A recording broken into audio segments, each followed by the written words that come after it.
Menjelang kiamat, Dajjal akan keluar dari arah timur, dari Khurasan, dari perkampungan Yahudi Asbahan, kemudian ia mengembara di atas bumi. Tidak ada satu negeri pun yang ditinggalkannya kecuali hanya beberapa tempat saja. Dia tidak akan bisa memasuki tempat-tempat tersebut karena para malaikat menjaganya. Dajjal adalah makhluk Allah Subhanahu wa Ta'ala yang akan datang menjelang berakhirnya dunia. Dalam kepercayaan Islam, kemunculan Dajjal merupakan salah satu fase hari kiamat. Kemunculan Dajjal dijelaskan sebagai malapetaka bagi umat Islam karena menjadi salah satu ujian terberat umat Muslim di akhir zaman. Dalam Al-Quran, Dajjal tidak disebutkan secara rinci sebagaimana penjelasan tentang setan dan jin. Misalnya, banyak ulama menjelaskan Dajjal sebagai seorang manusia yang Allah kabarkan kedatangannya, yang mungkin ia melakukan sesuatu di luar kewajaran yang dapat dilakukan oleh manusia. Hal-hal di luar kewajaran tersebut, seperti menghidupkan orang yang sudah mati, menumbuhkan tumbuh-tumbuhan di atas bumi dengan perintahnya. Namun, kemampuan tersebut bukanlah kekuatan yang sejati karena Allah Subhanahu wa Ta'ala akan melemahkan kemampuan tersebut sehingga Dajjal tidak lagi bisa melakukan hal-hal di luar kewajaran tersebut. Kekuatan Dajjal tersebut digunakan olehnya sebagai sarana untuk menghasut manusia melalaikan Allah Subhanahu wa Ta'ala dan mengaku sebagai Tuhan. Ketika menghasut umat Muslim, Dajjal menggunakan kebohongan dan kedustaan untuk menutupi kelemahan dan menutupi tanda kekufurannya yang tertulis di antara kedua matanya. Adapun ciri-ciri Dajjal sebagaimana dijelaskan dalam hadits yang diriwayatkan oleh Abu Dawud, Rasulullah bersabda, sesungguhnya Dajjal adalah seorang laki-laki, pendek, jarak antara kedua betisnya berjauhan.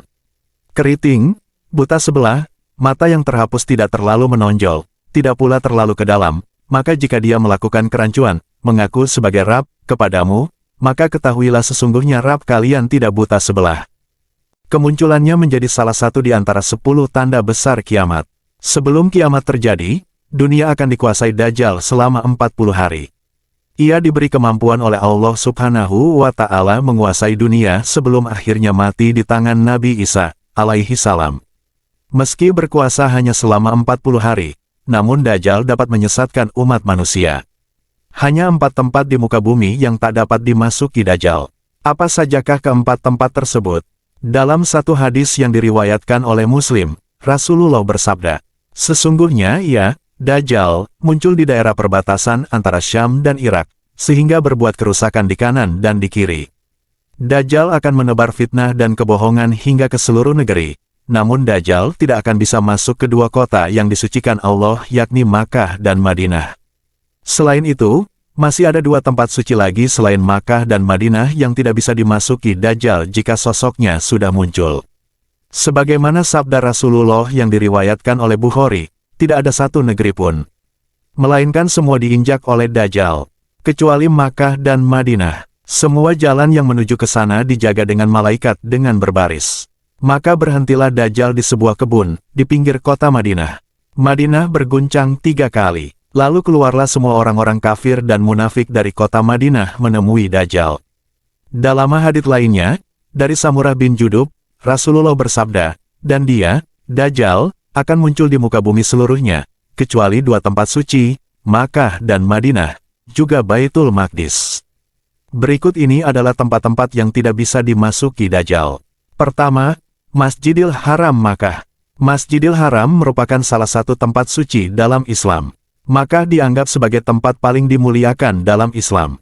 Bahkan, Dajjal tidak akan bisa memasuki kota suci Makkah. Ini adalah berita baik bagi para jamaah yang melaksanakan ibadah haji atau umrah, karena tempat suci ini dianggap sebagai perlindungan dari kejahatan Dajjal.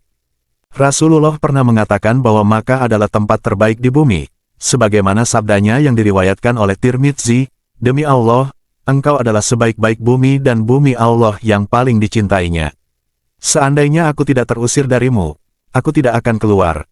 Rasulullah juga mengatakan bahwa Makkah adalah tempat yang tidak akan bisa dimasuki oleh Dajjal. Ketika Dajjal melakukan kerusakan-kerusakan di mana-mana, Allah memerintahkan para malaikat untuk menjaga Mekah. Dalam hadis Fatimah bin Qais radhiyallahu anha yang diriwayatkan oleh Muslim, disebutkan bahwa Dajjal mengatakan, aku akan keluar dan menelusuri muka bumi. Tidaklah aku membiarkan suatu daerah, kecuali pasti aku singgahi dalam masa 40 malam kecuali Makkah dan Thaibah, Madinah. Kedua kota tersebut diharamkan bagiku. Tatkala aku ingin memasuki salah satu dari dua kota tersebut, malaikat menemuiku dan menghadangku dengan pedangnya yang mengkilap. Dan di setiap jalan bukit ada malaikat yang menjaganya.